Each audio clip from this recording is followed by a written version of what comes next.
মুহাম্মদ সাল্লাল্লাহু আলাইহি ওয়াসাল্লাম এমন সময় তিনি পৃথিবীতে এসেছেন যে তখন ওনার বাবা পৃথিবীতে বেঁচে ছিলেন না, মাও তারপরে কিছুদিন পর চলে গেলেন। কাদের কাছে তিনি আসলে বড় হয়েছিলেন? রাসূল সাল্লাল্লাহু আলাইহি সাল্লামের জন্মের আগেই তার বাবা মারা গিয়েছেন, আপনি বলেছেন, আব্দুল্লাহ বিন আব্দুল মুত্তালিব। এবং আহ, তার জন্মের পর রাসূল সাল্লাল্লাহু আলাইহি সাল্লামের প্রথম দুধমাতা ছিলেন তুয়াইবা রাদিয়াল্লাহু তাআলা আনহা। এবং তারপরে আমি খুব সংক্ষেপে বলে যাচ্ছি যেহেতু অনেক বড় আলোচনা। তার দুধমাতা ছিলেন হালিমা সাদিয়া, এবং তার কাছে তিনি প্রথমে 4 বছর, পরে আরো 2 বছর, মোট 6 বছর ছিলেন। 6 বছর বয়সে মায়ের কাছে যখন ফিরে আসলেন, মা তার বাবার দেশ অর্থাৎ রাসূল সাল্লাল্লাহু আলাইহি ওয়াসাল্লামের নানার দেশে একটু ভিজিট করতে যাচ্ছিলেন। মদিনার কাছাকাছি কোনো এক জায়গায় তারও মৃত্যু হলো যখন নবী সাল্লাল্লাহু আলাইহি সাল্লামের বয়স 6। তিনি জন্মের আগে বাবাকে হারালেন, 6 বছর বয়সে মাকে হারালেন। এরপর তার দাদা আব্দুল মুত্তালিব তিনি তার দায়িত্ব নিলেন এবং তাকে তিনি গুরুত্ব দিতেন, ভালোবাসতেন এবং তার কাছে বসাতেন যে জায়গায় আর কেউ বসতে পারতো না। এমনই অপত্য স্নেহে দাদা তাকে মানুষ করলেন। কিন্তু তার 8 বছর বয়সে দাদাও মারা গেলেন। তারপরে দাদা তাকে রেখে গেলেন তার আরেকজন প্রিয় চাচা আবু তালেবের কাছে। আবু তালেব তার দায়িত্ব নিলেন এবং আমৃত্যু তাকে তার সাহচর্য দিয়েছিলেন, তাকে আশ্রয় দিয়েছিলেন এবং মুশরিকদের অত্যাচার কিংবা নানা ধরনের হুমকির বিপরীতে তিনি তাকে প্রোটেকশন দিয়েছিলেন।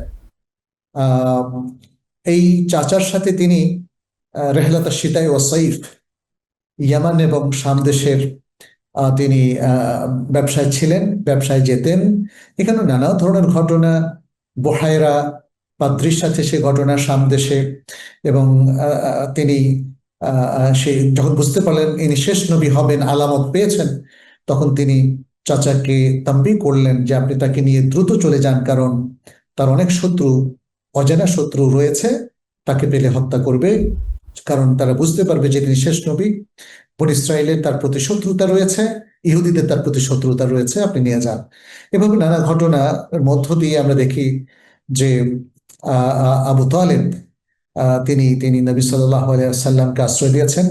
এর মধ্যে আরেকটা বড় ঘটনা রয়েছে, সেটি হচ্ছে আহ শাবে আবি তালেবের মধ্যে অন্তরীণ, বনু হাশেমের লোকদেরকে অন্তরীণ করে রাখা হয়েছে প্রায় 3 বছর থেকে আরো কিছু সময় বেশি, আহ বিশেষ করে যখন নবী সাল্লাল্লাহু আলাইহি ওয়াসাল্লাম নবুয়ত প্রাপ্ত হলেন।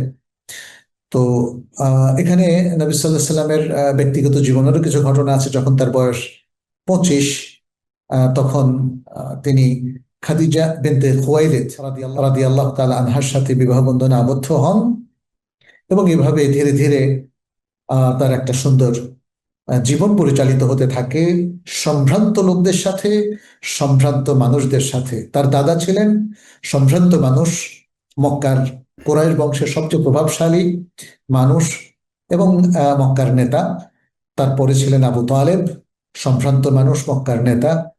তাদের সাহচর্যে তিনিও সম্ভ্রান্ত মানুষ হিসেবে জীবনযাপন করেছেন। পরবর্তীতে আমরা দেখি যে মক্কার সবচেয়ে সম্ভ্রান্ত নারীকেও তিনি বিবাহ করেছিলেন। এবং আমরা এই সময়টা আরো লক্ষ্য করি, নবী সাল্লাল্লাহু আলাইহি ওয়াসাল্লামের একটা চমৎকার ইমেজ নবুয়তের আগেই গড়ে উঠেছে মক্কার জনপদে। আসলে মূলত আল্লাহ তাকে একটা প্রোটেকশন দিয়েছেন। যখন তিনি তরুণ মুহাম্মদ সাল্লাল্লাহু আলাইহি সাল্লাম, তখন তার একটা চমৎকার ইমেজ ছিল। মক্কার লোকেরা তাকে আল আমিন বলে অভিহিত করত। তার ভদ্রতা, তার নম্রতা, তার আচরণ, তার বেশভূষা, এগুলো ছিল লক্ষণীয়ভাবে সুন্দর। ফলে মক্কার মানুষদের তিনি মন জয় করেছিলেন এবং তার বিশ্বস্ততার কারণে তিনি আল আমিন খেতাব পেয়েছিলেন নবুয়তের বহু আগেই। আমরা তাকে দেখি তিনি প্রত্যেকটা জায়গায় পবিত্র জীবনযাপন করেছেন, চাচাদেরকে সাহায্য সহযোগিতা করতেন, জনপদের কল্যাণ সাধন করতেন। হেলফুল ফুজুল নামক একটা সামাজিক সংগঠনের তিনি অন্যতম সদস্য ছিলেন। যখন হাজার আল আসওয়াদ নিয়ে কে বসাবে এই হাজার আল আসওয়াদ, এটা নিয়ে কেউ কোনো সুরাহা পাচ্ছিল না, তিনি চমৎকার সমাধান করে দিয়েছিলেন। এবং পাথরকে একটা কাপড়ের মধ্যে রেখে প্রত্যেক গোত্রের সর্দারদেরকে বলেছেন, আপনারা আপনার গোত্রের পক্ষ থেকে কাপড়ের এক এক প্রান্ত ধরে এটাকে হাজার আসওয়াদকে মক্কার কর্নারে স্থাপন করুন। রুকনুল হাজার আসওয়াদের মধ্যে আমরা নবী সাল্লাল্লাহু আলাইহি সাল্লামকে দেখি একজন প্রাজ্ঞ, অভিজ্ঞ একজন তরুণ হিসাবে, যখন তিনি তরুণ ছিলেন। এরপরে যখন তরুণ বয়স পার হয়ে তিনি বড় হতে শুরু করলেন, তখন তাকে একজন প্রাজ্ঞ, বিজ্ঞ ব্যবসায়ী হিসেবে পেয়েছি। আবার তাকে অন্যান্য নবীদের মতো আমরা রাখাল হিসেবে পেয়েছি। রাখাল, নবী সাল্লাল্লাহু আলাইহি ওয়াসাল্লাম নিজেই বর্ণনা করছেন একটা বিশুদ্ধ হাদিসের মধ্যে যে সকল নবী তারা ছাগল চড়িয়েছেন, আর আমিও মক্কায় কয়েক কারারিতের বিনিময়ে আমিও ছাগল চড়াতাম। আসলে এর মধ্যেও নবুয়তের একটা চমৎকার প্রশিক্ষণ ছিল। নবী এবং রাসূল হয়ে কিন্তু আল্লাহর নির্দেশ বাস্তবায়ন করবেন। তিনি উম্মার বহু লোককে তাকে চালাতে হবে, এবং তাদের মধ্যে নানা রকম, নানা পেশার, নানা রুচির মানুষ রয়েছে। এদেরকে যেন অত্যন্ত ব্যালেন্সড এবং চমৎকার পদ্ধতিতে তিনি নেতৃত্ব দিতে পারেন। আল্লাহ সুবহানাহু ওয়া তাআলা আসলে মূলত সকল নবীকে এবং তাকে বিশেষ করে সেই পর্যায়ের গড়ে তোলার জন্যই রাখাল হিসেবে দায়িত্বটা দিয়েছিলেন। নবী সাল্লাল্লাহু আলাইহি সাল্লাম আসলে তার জীবনের এই যে প্রত্যেকটা জায়গায় তার প্রশিক্ষণ, তার উঠা বসা, দাদা, চাচা, কিংবা ব্যবসায়িক যে প্রজ্ঞা, এবং রাখাল হওয়ার বা এই দায়িত্ব পালনের যে প্রজ্ঞা, এগুলোকে তিনি কাজে লাগিয়েছিলেন। Ad-Din Television, a complete way of life.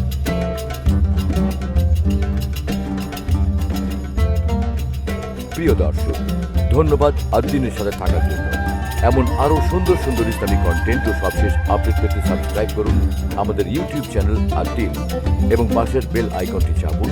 পরবর্তী সকল ভিডিও নোটিফিকেশন পেতে যুক্ত থাকুন আমাদের সোশ্যাল মিডিয়ায়।